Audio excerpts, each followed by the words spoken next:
Like Blue, some homies, some dudes get respect because of the car they drive. Some people get respect because they got a gold chain, a couple of dollars. He was like, Blue, you get respect just for you. You don't got no Maybach or no gold chain, no earring, but the streets respect you for being you. Be very careful who you talk to, because you'll never know who the informant is, who the cooperating witness may be, and you'll never know somebody who was a friend today may have been flipped the night before and become your enemy tomorrow.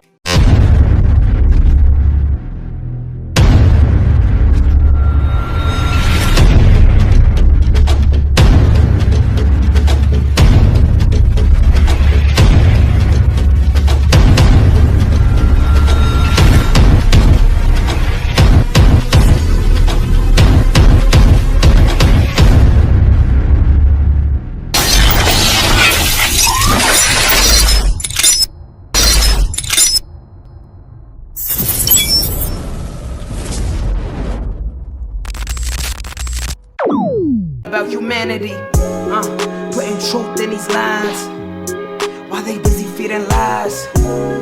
When you got that tunnel vision, gotta open up your eyes. Wake up and go to sleep.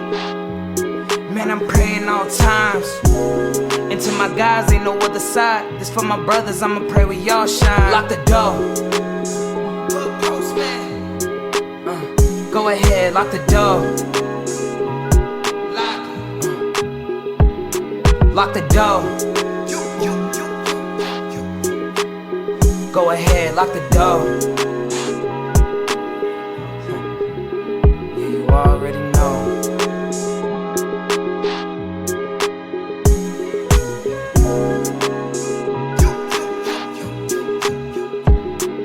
Depending on the lessons, some people eat, some people learn.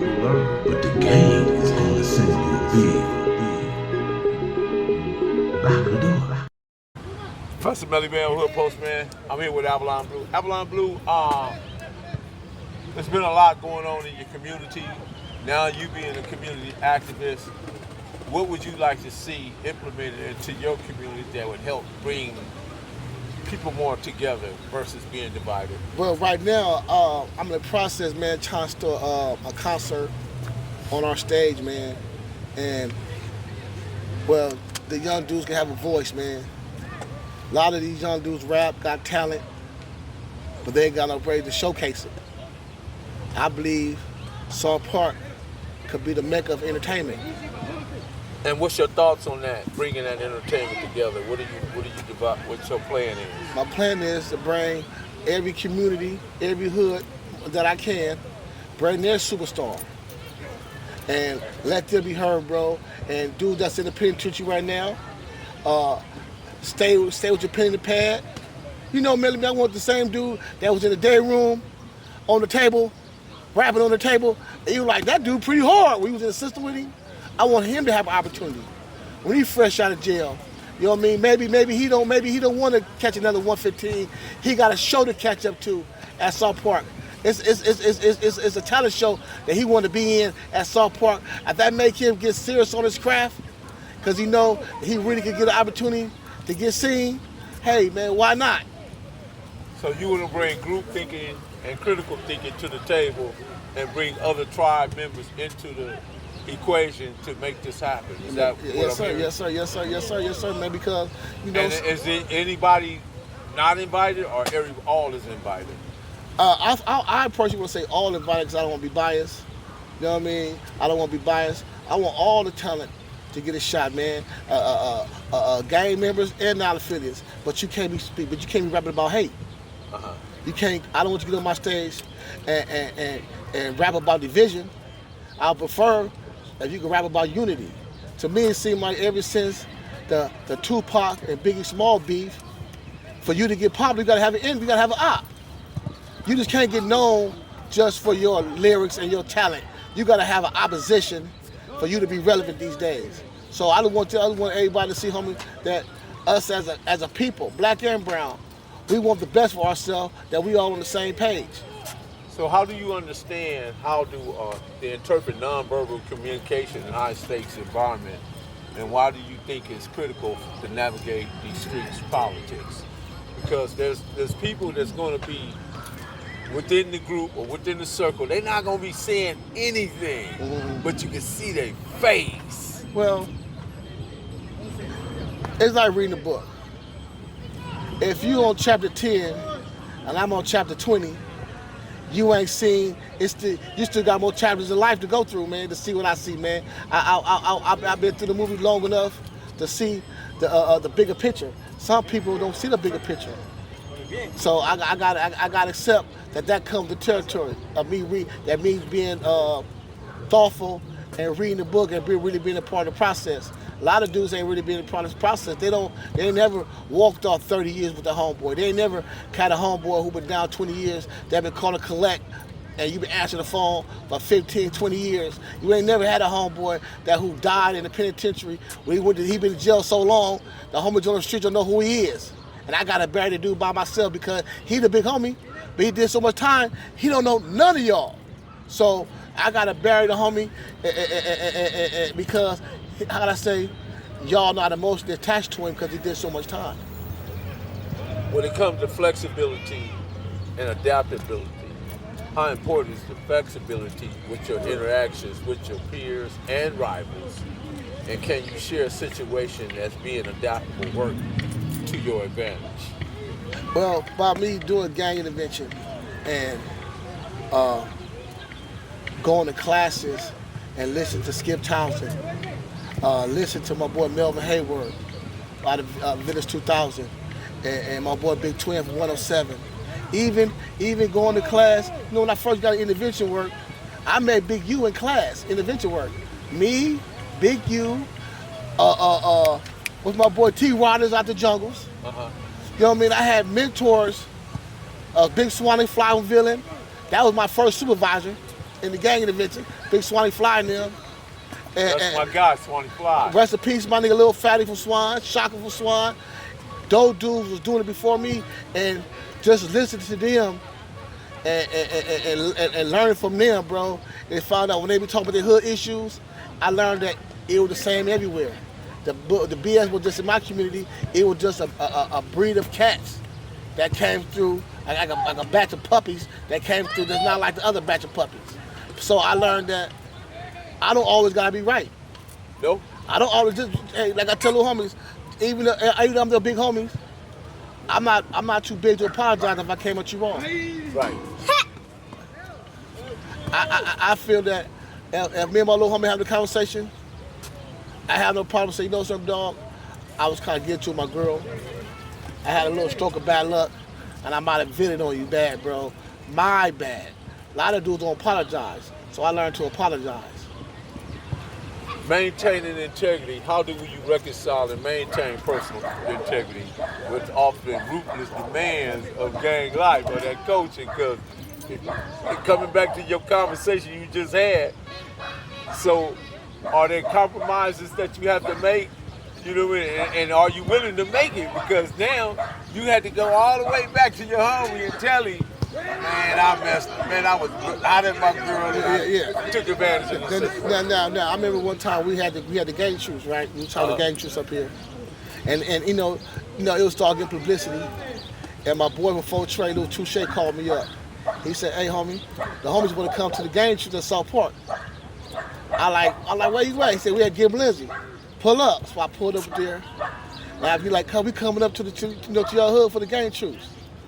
And I'm like, cuz the homies don't feel that, bro. And they're like, cuz, why you? I said, cuz they me trip. I said, I grew with y'all, cuz.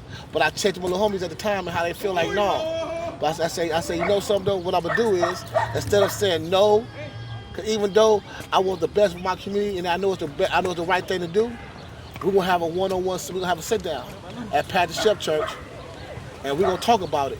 And we're gonna hash it out. And they hashed out, and they was able to show up without no incident. But I'm not big in the program, Melly Mill. I gotta check in with the young homies to get their opinion on how they feel. If they say we'll go, we'll go. You know what I mean? And it's funny, man, because you kind of answered my question before I even got to it, because I was going to ask you, could you share an example of your emotional intelligence that helped you diffuse a potential volatile situation that was come amongst different tribes. But that was a you know something else. Do you know my first peace effort, right? One of the OG cats named Bertrand Fautré get killed, right? And I think he got killed in Riverside. No, he got killed out here. I don't know. He got killed out here. I don't know. And I know he a general from over there. You know, I know we were still kind of, getting into it, right? But I know him I've been knowing who he was since I was a little kid, right? Because we still in the same area. The train name Green. So, but his son is my boy Deuce Vaughn. He from Broadway. So his son is my boy too. So I'm like, we've been have fire trade day. I'm working at Lowe's in Long Beach. So I'm like, this before we start having it in the park regular. And I got a spot out there, a park in Long Beach. We're gonna be over here because I've got that park on 605. I got the little spot for me over here. I come back from work, the homie said, we're gonna be at the park. I'm like, we're gonna be at the park? I'm like, dude, funeral gonna be, back then it was 2 weeks out. Back then the funeral was 2 weeks out. I'm like, his funeral gonna be either on fire trade day, before or after. And I said, everybody talking tough, fuck, blank this, blank that, and they come through here, we gonna do this, and we gonna do that. I'm like, my son come to fire trade day. So when I dropped my little son off elementary school, instead of making a right going home, I made a left going towards Vernon, going the other side of Vernon. I was always, like I said, I grew up over here, so I've been raised by a lot of different G's. So when I go to my boy Big Ant house to see if he's home to have a discussion with him, his brother outside, Thad, Gangster Fautré. Gangster been in jail since he was like going to Carver. He older than me, so I never met him. So when I pull up, he outside doing yard work. I was out the window. I said, hey, big homie. I said, hey, homie, is Big Ant at home? He was like, no. He's like, who is you? So that little pause came to him, like, cause I'm Avalon, Blue, fire to Avalon. He like, I big Gangster Fautré, Gangster nigga, pull over. So I took the challenge at first. I pulled over, and I got the car. His brother's Chino they say they're doing yard work at my house. So Chino see me from the backyard. He comes to the front. And then my boy Justice, Big T Justice Fautré passed by and see me. So they all about just me and them three. I'm like, cuz, bro, I just come to let y'all know, homie, that we didn't kill your homeboy. Right? So whatever y'all going through, cuz, it had nothing to do with the Avalon, bro. But I'm going to tell you what, if you throw a rock at our house, I'm going to make sure we throw a lot of rocks at your house. And you know what made it go right, my boy Thad, man? He say, Blue, when I was a little dude in YA, man, Bull Capone and your big homies took care of me while I was a little dude in YA, man. He said, looked after me, bro. He went in his mama house, out to photograph him, and gave me a picture of my homie Big Snoopy Slim, rest in peace. Portable, like, cuz this is a gift from me to y'all, homie. Your homie, rest in peace. So that was like my first peace effort, man, that I ever did, man, with us and them, man, over Bertrand Fautré, rest in peace. Man, that's amazing, because that shows you that you was a strategist, and you applied the skills that was essential to make that just. But I learned some people gotta have bullshit to be relevant. Yes. If ain't no bullshit going on, I know chaos, I know mayhem going on, your name not even mentioned. You know what I mean? And we talking about hustling, getting some money, unifying, structure, we don't mention you. You only relevant when it's BS going on and self-destruction, and that's what you thrive on to be popular. I like to call them people sidewalk critics. So how do you deal with the sidewalk critics? Remember, you maintain Vernon and But see, between Vernon Slauson from Maine and McKinley, I maintain that. So, but they will know, but my homies know, if push come to shove, I'll fist fight on what I believe in. So we ain't gonna do a whole lot of back and forth, and you think I'm a buster. Now I said I'm gonna win. But if I stand on something, I'm willing to take the chance on it. Either gonna have to whip my ass for real, I'll stop talking. Because at the end of the day, bro, I don't want to see none of my little homies about my peers under no sheet unnecessarily. Do you think today terms that a lot of jealousy and hate play into most of all the situations now? Yeah, it's crazy you say that because me and my little homie was talking about the other day. He was like, Blue, some dudes get respect because of the car they drive. Some people get respect because they got a gold chain, a couple dollars. He was like, Blue, you get respect just for you. You don't got no Maybach or no gold chain, no earring, but the streets respect you for being you. So the dudes who get respected for the Maybachs, who get respected for the chains, who get respected for the money, That's temporal. they envy the dude who get the genuine respect. They tell the dude with the money, hey. But the dude with the money thought that the dude without the money who get the same praise, that he get more respect. That dude might get more respect because you paying your way in. We know that. If we went for the car, no one knew who the fuck he was.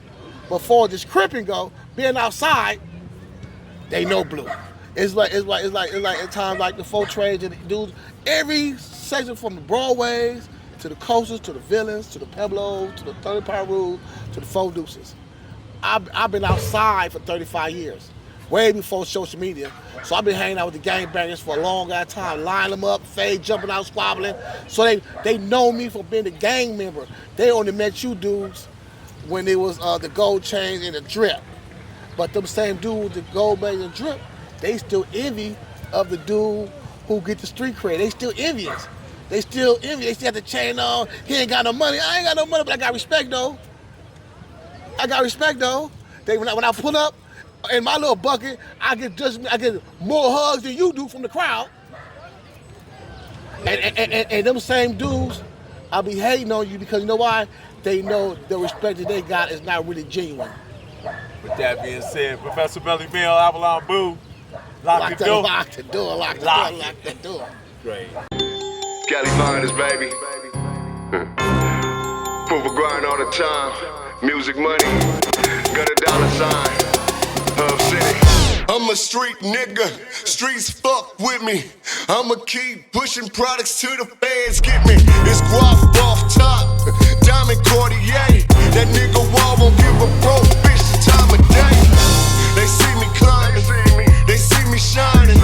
That's hard work, proof of grinding. New money got me tipping in that 550. Ali, bad man, and I'm so pretty. I got that tech with me, that's my hater sprayer. Go big, grind now, nigga, play later. What can I say? I'm addicted